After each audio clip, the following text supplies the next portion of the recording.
Assalomu alaykum aziz tomoshabinlar. Bugun men 6000 yoshdan oshgan, 7000 yoshdan oshgan, 7000 yoshdan oshgan pensionerlar uchun juda muhim masalani tushuntiraman. Pensiyaning yangi hisob-kitob formulasi nimani anglatadi? Pulingiz kamayadimi yoki ko'payadimi? Kim qayta hisoblashni talab qilishi kerak? Kim esa bekorga xavotir olmasligi kerak? Bu mavzu har bir oilaga tegishli. Chunki deyarli har bir xonadonda ota-onamiz, bobo-buvilarimiz, pensiya olayotgan yaqinlarimiz bor. Ba'zan birgina noto'g'ri hujjat, birgina hisobga olinmagan ish staji yoki birgina ariza yozilmagani sababli odam har oy o'ziga tegishli pulni kam olishi mumkin. Shuning uchun videoni oxirigacha ko'ring. Hozirning o'zida kanalga obuna bo'ling, like bosing. Chunki men sizga oddiy tilda raqamlar va hayotiy misollar bilan tushuntirib beraman. Men eng avvalo shuni aniq aytib qo'ymoqchiman. Pensiya formulasi deganda odamlar ko'pincha hammaning pensiyasi birdan o'zgarib ketar ekan deb tushunadi. Aslida esa pensiya hisoblashda bir nechta asosiy omil bor. Ish staji, rasmiy ish haqi, pensiya tayinlangan vaqt, hujjatlarning to'liqligi, imtiyozlar, ustamalar va qayta hisoblash uchun asos bo'ladigan holatlar. Avvallari ko'p odamlar pensiyaga chiqayotganda faqat mehnat daftarchasidagi yozuvlarga tayanardi. Kim qayerda ishlagan, necha yil ishlagan, qaysi tashkilot muhr bosgan, ish haqi ma'lumotnomasi bormi yoki yo'qmi, hammasi qog'ozda yurardi. Qog'oz hujjatlarda esa xatolik ko'p uchraydi. Familiya bir joyda bitta harf bilan boshqacha yozilgan. Tashkilot nomi o'zgargan, arxivda ma'lumot topilmagan. Ayrim yillar bo'yicha ish haqi ko'rsatilmagan. Mehnat daftarchasida kirgan sanasi bor, chiqqan sanasi yo'q. Hozir esa tizim bosqichma-bosqich elektronlashib bormoqda. Soliq ma'lumotlari, rasmiy ish haqi, yagona ijtimoiy to'lovlar, ish staji, fuqarolik holati, nogironlik, boquvchisini yo'qotganlik, yoshga doir pensiya kabi ma'lumotlar turli bazalar orqali tekshiriladi. Bu yaxshi tomoni shuki, insonning real ishlagan davrlari ko'proq aniqlanishi mumkin. Lekin xavfli tomoni ham bor. Agar sizning eski davrdagi ishingiz elektron bazada ko'rinmasa, uni o'zingiz tasdiqlab bermasangiz, u davr hisobga olinmay qolishi mumkin. Demak, asosiy savol: yangi formula pulni olib qo'yadimi? Men buni oddiy qilib tushuntiraman. Ko'pchilik pensionerlar uchun pensiya avtomatik tarzda kamayib ketishi odatda kutilmaydi. Chunki tayinlangan pensiyani qonuniy asos bo'lmasdan shunchaki pasaytirish mumkin emas. Ammo qayta hisoblash, hujjatlarni tekshirish, qo'shimcha staj yoki ish haqi ma'lumotlarini kiritish jarayonida pensiya miqdori o'zgarishi mumkin. Kimdadir oshadi, kimdadir o'sha qoladi. Ayrim hollarda esa ilgari xato hisoblangan bo'lsa, masala alohida ko'rib chiqiladi. Avvalgi tartibda pensiya tayinlashda eng katta ahamiyatga ega bo'lgan narsa ish staji va ish haqi ma'lumotlari edi. Odam pensiyaga chiqish arafasida pensiya jamg'armasiga yoki mas'ul idoraga borar. Mehnat daftarchasi, pasport, ish haqi ma'lumotnomasi, harbiy xizmat, farzand parvarishi, o'qish, nogironlik yoki imtiyozli ish sharoiti bo'yicha hujjatlarni topshirar edi. Hujjatlar qanchalik to'liq bo'lsa, pensiya shunchalik aniq hisoblanardi. Ammo ko'p odamlar bir xatoga yo'l qo'ygan. Menga pensiya tayinlandi, endi bo'ldi deb hujjatlarni tekshirtirmagan. Men amaliyotda juda ko'p holatlarni ko'rganman. Odam 25 yil ishlagan, lekin pensiya hisobida 21 yil ko'rsatilgan. Nega? Chunki 4 yil ishlagan korxona tugatilgan, arxiv ma'lumoti vaqtida topilmagan. Yoki ayol kishi 3 farzandni parvarish qilgan, ayrim davrlar stajga kirishi mumkin bo'lgan, lekin tasdiqlovchi hujjat topshirilmagan. Yoki erkak kishi harbiy xizmatda bo'lgan, lekin harbiy bilet nusxasi pensiya hujjatlariga qo'shilmagan. Hozirgi o'zgarishlarning mazmuni shuki, hisob-kitob ancha tartibli va ma'lumotlarga bog'liq bo'lib bormoqda. Davlat organlari rasmiy ma'lumotlarga qaraydi. Agar siz rasmiy ishlagan bo'lsangiz, ish haqingizdan tegishli ajratmalar qilingan bo'lsa, bu sizga ijobiy ta'sir qiladi. Agar bir necha yil norasmiy ishlagan bo'lsangiz, qo'lda maosh olgan bo'lsangiz, shartnomasiz mehnat qilgan bo'lsangiz, bu davr pensiya hisobida muammo tug'dirishi mumkin. Yangi formula deganda eng muhim narsa shuki, pensiya shunchaki yoshga qarab emas, balki insonning mehnat tarixi. Badallar ish haqi va qonunda belgilangan ustamalar asosida shakllanadi. 6 yoshli odam bilan 60 yoshli odamning holati bir xil bo'lmasligi mumkin. 35 yil rasmiy ishlagan pensioner bilan 25 yil rasmiy staji bor pensionerning pensiyasi bir xil chiqmasligi tabiiy. Lekin eng kam kafolatlar, yoshga doir qo'shimchalar, ijtimoiy yordam va alohida ustamalar masalasi ham bor. Birinchi navbatda kim xavotir olishi kerak? Men buni aniq ro'yxat qilib tushuntiraman. Agar sizning mehnat daftarchangizda eski korxonalar, kolxoz, sovxoz, zavod, qurilish tashkiloti, maktab, kasalxona yoki boshqa muassasalar bo'yicha yozuvlar bo'lsa, lekin arxiv hujjatlari to'liq bo'lmasa, siz tekshirishingiz kerak. Ayniqsa 1990-yillar va undan oldingi davrlar bo'yicha ma'lumotlar ko'pincha arxivlarda tarqoq saqlangan. O'sha davrda tashkilotlar nomi o'zgargan, birlashgan, tugatilgan yoki boshqa idoraga o'tgan bo'lishi mumkin. Misol keltiraman. 7 yoshli bir otaxon 1972-yildan 1996-yilgacha qurilish boshqarmasida ishlagan. Mehnat daftarchasida yozuv bor, lekin ish haqi ma'lumotnomasi faqat 1960-yilgacha topilgan. 1909-1996-yillar bo'yicha ma'lumot yo'q. Natijada pensiya hisobida ayrim yillar faqat staj sifatida tan olingan. Lekin ish haqi ko'rsatkichlari to'liq inobatga olinmagan. Agar otaxon arxividan qo'shimcha ma'lumot topib kelsa, pensiya qayta hisoblanishi va oshishi mumkin. Har oy 20 ming, 50 ming yoki 20 ming so'm farq bo'lishi mumkin. Bu bir oyda kichik tuyuladi, lekin bir yilda sezilarli pul. Ikkinchi toifa ayollar. Ayniqsa 6 yoshdan oshgan onaxonlar farzand tarbiyasi, dekret uyda bola parvarishi sababli ish stajida uzilishlar bo'lgan deb o'ylaydi. Lekin ayrim davrlar qonun doirasida stajga kirishi mumkin. Bu yerda hamma narsa avtomatik bo'ladi deb o'ylamaslik kerak. Tug'ilganlik haqidagi guvohnomalar, nikoh hujjatlari, familiya o'zgargan bo'lsa tasdiqlovchi hujjatlar kerak bo'ladi. Masalan, oldin 8 yoshli ayol 22 yil maktabda ishlagan, keyin bolalarni katta qilgan, keyin yana 7 yil bog'chada ishlagan. Jam rasmiy ish 25 yil. Lekin hujjat topshirilganda faqat 22 yil hisobga olingan. Chunki familiya o'zgargan yillar bo'yicha nikoh guvohnomasi berilmagan. Bunday holatda ayol kishi mening pensiyam kam deb shikoyat qiladi. Lekin muammo aslida hujjatda. Hujjat to'liq bo'lsa, qayta hisoblashga asos paydo bo'ladi. 3-toifa maksim yoshdan oshgan pensionerlar. Bu yoshdagi insonlar uchun ayrim ustamalar, parvarish, nogironlik, yolg'iz yashash, ijtimoiy xizmat yoki boshqa qo'shimcha yordam masalalari bo'lishi mumkin. Bu yerda pensiyaning asosiy formulasi bilan birga ustama va nafaqa turidagi yordamlarni ham tekshirish zarur. Ko'p oilalarda 80 yoshli buvi yoki boboning hujjatlari sandiqda yotadi. Hech kim yangilamaydi.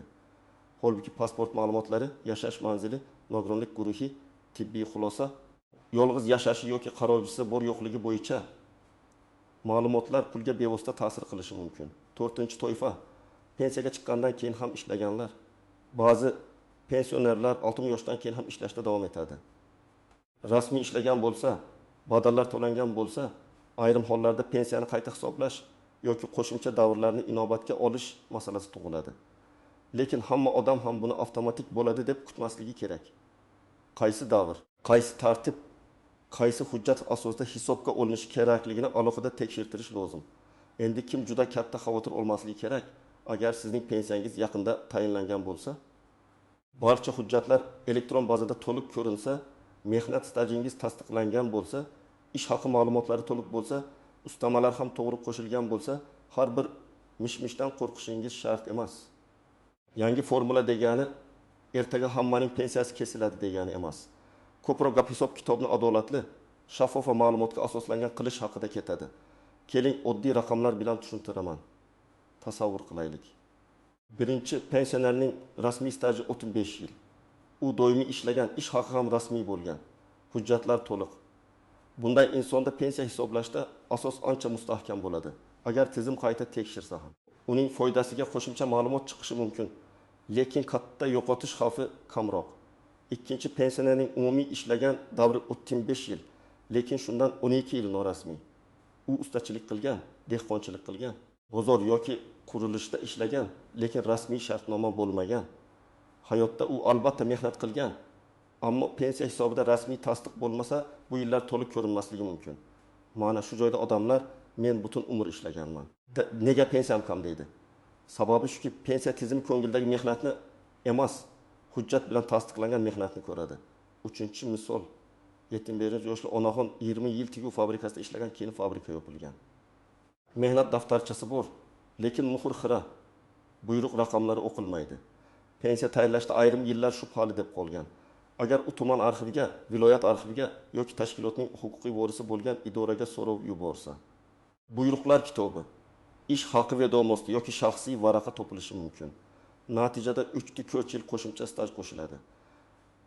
Ba'zan shuning o'zi pensiyada sezilarli o'zgarish beradi. 4-misol, yaqin 2 yoshli otaxon yolg'iz yashaydi. Farzandlari boshqa viloyatda. U faqat asosiy pensiyasini olib kelgan, lekin ijtimoiy xizmat, parvarish yoki mahalla orqali beriladigan yordamlar haqida bilmagan. Bu yerda pensiya formulasi alohida, ijtimoiy qo'llab-quvvatlash alohida. Men doim aytaman, pensioner faqat bitta pul turi bilan cheklanib qolmasligi kerak. Qo'lda belgilangan qo'shimcha yordam, kompensatsiya, dori-darmon imtiyozi yoki moddiy yordam bo'lsa, uni so'rash uyat emas. Bu sadaqa emas. Bu fuqaroga tegishli huquq. Eng katta tuzoq menga kimdir aytdi. Ariza yozsam pensiyam kamayib ketarkan degan qo'rquv. Men buni juda ko'p eshitaman. Albatta, har qanday qayta hisoblashdan oldin mutaxassisdan maslahat olish kerak. Lekin huquqingizni tekshirtirishdan qo'rqib yurish ham to'g'ri emas. Agar sizda qo'shimcha staj, ish haqi ma'lumoti, imtiyozli davr yoki ustama uchun hujjat bo'lsa, uni ko'rsatish kerak. Ikkinchi tuzoq, vositachilarga ishonish. Men pensiyangizni oshirib beraman, faloncha pul bering degan odamlar uchraydi. Pensiya hujjatlari qonuniy yo'l bilan ko'rib chiqiladi. Ariza, hujjat, arxiv ma'lumoti elektron bazadagi tekshiruv asos bo'ladi. Hech kimga noqonuniy pul bermang. Agar kimdir pul so'rasa, rasmiy kvitansiya bo'lmasa, bu xavfli signal. 3-nozik jihat, familiya, ism, ota ismidagi farqlar. Masalan, pasportda Gulchehra, mehnat daftarchasida Gulchehra yozilgan bo'lishi mumkin. Yoki kiril alifbosidan lotinga o'tganda harflar boshqacha ko'chirilgan. Bu mayda ko'rinadi, lekin hujjatlarni bog'lashda muammo qiladi. Bunday vaziyatda FDY hujjatlari sud orqali faktni tasdiqlash yoki arxiv ma'lumotini to'g'rilash kerak bo'lishi mumkin. 4-jihat, imtiyozli ish sharoiti. Ayrim insonlar og'ir, zararli, xavfli sharoitda ishlagan bo'ladi. Bunday ishlar bo'yicha pensiyaga erta chiqish yoki hisob-kitobda alohida tartib bo'lishi mumkin. Lekin men zavodda ishlaganman deyishning o'zi yetmaydi. Qaysi sexs? Qaysi lavozim, qaysi yillar zararli sharoit ro'yxatiga kiradimi? Buni hujjat tasdiqlashi kerak. 5-jihat, nogironlik va yoshga doir pensiya o'rtasidagi farq. Ba'zi odam avval nogironlik pensiyasi olgan, keyin yoshga doir pensiyaga o'tgan yoki o'tmagan. Qaysi biri foydaliroq bo'lishi mumkinligini tekshirtirish kerak. Ayrim hollarda odam o'ziga qulayroq tartibni bilmaydi va yillar davomida kamroq pul oladi. 6-jihat. Chet elda ishlagan davrlar. Ba'zi fuqarolar Rossiya, Qozog'iston yoki boshqa davlatlarda ishlagan. Bu davrlar har doim ham oddiy tartibda qo'shilavermaydi. Davlatlar o'rtasidagi kelishuv, rasmiy ish, badallar, tasdiqlovchi hujjatlar muhim. Men chetda 10 yil ishladim deyish yetarli emas. Shartnoma ish joyidan ma'lumot, pensiya organlari o'rtasidagi so'rovlar kerak bo'lishi mumkin. Endi men sizga aniq qadamlarni aytaman. Birinchidan, pensiya hujjatlaringizni uyda yig'ing. Pasport yoki ID karta, mehnat daftarchasi, harbiy bilet, diplom, farzandlarning tug'ilganlik guvohnomalari, nikoh yoki ajrim guvohnomasi, familiya o'zgargan tasdiqlovchi hujjatlar, nogironlik ma'lumotnomasi, ish haqi haqidagi eski ma'lumotnomalar, arxiv javoblari, mukofot yoki imtiyozli ish sharoitini tasdiqlovchi hujjatlar bo'lsa, hammasini alohida papkaga soling. Ikkinchidan, pensiyangiz qanday hisoblanganini yozma shaklida bilib oling. Mas'ul idoraga borib yoki tegishli rasmiy xizmatlar orqali murojaat qilib, pensiya hisobida nechta yil staj olingan, qaysi davrlar hisobga kirmagan, qaysi ish haqi davri asos qilib olingan, qanday ustamalar qo'shilganini so'rang. Og'zaki javob bilan cheklanib qolmang. Iloji bo'lsa, yozma javob oling. 3-dan, agar stajda kamchilik ko'rsangiz, arxivga murojaat qiling. Tuman arxivi, viloyat arxivi, sobiq korxonaning huquqiy vorisi, vazirlik yoki tashkilot arxivi bo'lishi mumkin. Arizada aniq yozing. Qaysi yillarda, qaysi korxonada, qaysi lavozimda ishlagansiz, familiyangiz o'sha paytda qanday bo'lgan. Menga ma'lumot kerak deb umumiy yozmang. Qancha aniq yozsangiz, topish shuncha oson. 4-dan, ish haqi ma'lumotlarini qidiring. Ba'zan faqat staj topiladi, lekin ish haqi topilmaydi. Pensiya miqdoriga esa ish haqi ham ta'sir qiladi. Eski hisob-kitob bo'limlari, buxgalteriya hujjatlari, shaxsiy hisob varaqalari, maosh vedomoslari saqlangan bo'lishi mumkin. Agar topilsa, qayta hisoblashda foyda berishi ehtimoli bor. 5-dan, agar siz saxtimin yoshdan oshgan yaqinlaringizga qarayotgan bo'lsangiz, ularning faqat pensiya kartasiga pul tushishini tekshirish bilan cheklanib qolmang. Mahallaga boring, ijtimoiy xodim bilan gaplashing. Tibbiy ko'rikdan o'tkazing. Nogironlik yoki parvarishga muhtojlik bo'yicha asos bormi yo'qmi aniqlang. Ba'zan odam yordamga muhtoj bo'ladi, lekin tizim uni bilmaydi. Chunki hech kim murojaat qilmagan. 6-dan. Ariza yozishda ehtiyot bo'ling. Arizada pensiyamni oshirib bering deb emas. Pensiyamni tayinlashda hisobga olingan ish staji, ish haqi davrlari va ustamalar bo'yicha ma'lumot berishingizni hamda taqdim etilayotgan qo'shimcha hujjatlar asosida pensiyani qayta hisoblab chiqishingizni so'rayman deb yozish maqsadga muvofiq. Shunda murojaatingiz aniq bo'ladi. 7-dan har bir topshirgan hujjatingizdan nusxa oling. Qabul qilingan ariza raqamini yozib qo'ying. Kimga topshirdingiz, qachon topshirdingiz, qaysi hujjatlar ilova qilindi. Bularni daftar qilib yuriting. Ayniqsa keksalar uchun farzandlari yoki nabiralari yordam bersa yaxshi bo'ladi. Chunki bir oy o'tgach qaysi hujjat qayerga topshirilganini unutib qo'yish mumkin. 8-dan pensiya kartangizdagi tushumlarni kuzating. Har oy qancha tushyapti, qachon indeksatsiya bo'ldi, qachon ustama qo'shildi, qachon ushlanma bo'ldi. Buni bilib boring.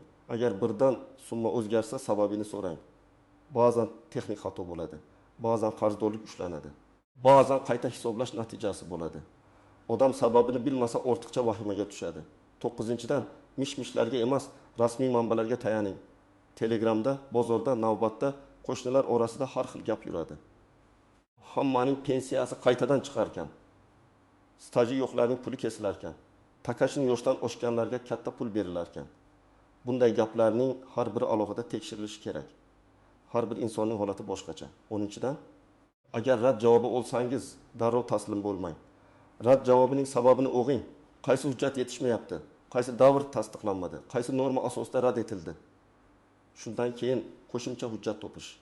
Yuqori turuvchi organga murojaat qilish yoki zarur bo'lsa, huquqiy maslahat olish mumkin. Endi asosiy savolga javob beraman. Pullar nima bo'ladi agar sizning hujjatlaringiz to'liq, stajingiz to'g'ri? Ish haqingiz to'g'ri hisoblangan bo'lsa, pensiyangiz qonuniy tartibda davom etadi. Indeksatsiya va belgilangan oshirishlar bo'lsa, ular qo'shiladi. Agar hujjatlaringizda kamchilik bo'lsa, sizning vazifangiz shu kamchilikni topish va tuzatish. Chunki yangi tartibda tizim ko'proq hujjat va ma'lumotga qaraydi. 6 yoshdan oshganlar uchun eng muhim narsa pensiyaga endi chiqqan bo'lsangiz yoki yaqinda chiqqan bo'lsangiz. Hisob kitobni darhol tekshirtiring. Vaqt o'tib ketmasin. 7 yoshdan oshganlar uchun eng muhim narsa eski staj va arxiv hujjatlarini qayta ko'rib chiqing. Chunki ko'p xatolar aynan eski korxonalar davrida bo'ladi. Tavvagin yoshdan oshganlar uchun eng muhim narsa nafaqat pensiya, balki qo'shimcha ustama, ijtimoiy yordam, parvarish va tibbiy asoslarni ham tekshiring. Men ekspert sifatida shuni tavsiya qilaman. Har bir pensioner yilga kamida bir marta o'z pensiya hujjatlarini tekshirtirib qo'ysin. Bu ish ko'p vaqt olmaydi, lekin natijasi katta bo'lishi mumkin. Ba'zan birgina arxiv ma'lumoti, birgina nikoh guvohnomasi, birgina ish haqqi spravkasi odamning oylik daromadini oshirib beradi. Bugun biz pensiyaning yangi formulasi atrofidagi eng muhim masalalarni ko'rib chiqdik. Asosiy fikr shuki, pensiya miqdori yoshning o'ziga qarab emas, ish staji, rasmiy ish haqi, hujjatlar, ustamalar va qonuniy asoslar bo'yicha shakllanadi. Hech kim vahimaga tushmasin, lekin hech kim beparvo ham bo'lmasin. Agar siz ottimlus, yettim bariz yoki takadan bariz yoshdagi pensioner bo'lsangiz yoki shunday yaqinlaringiz bo'lsa, hujjatlarni yig'ing, hisob kitobni tekshirtiring, yetishmayotgan davrlarni arxivdan izlang, ariza yozing va javobni yozma oling. Bu sizning huquqingiz. Izohlarda yozing. Sizning pensiyangizda staj yoki hujjat bo'yicha muammo bo'lganmi? Pensiyangizni qayta hisoblatganmisiz? Qaysi savol sizni eng ko'p qiynayapti?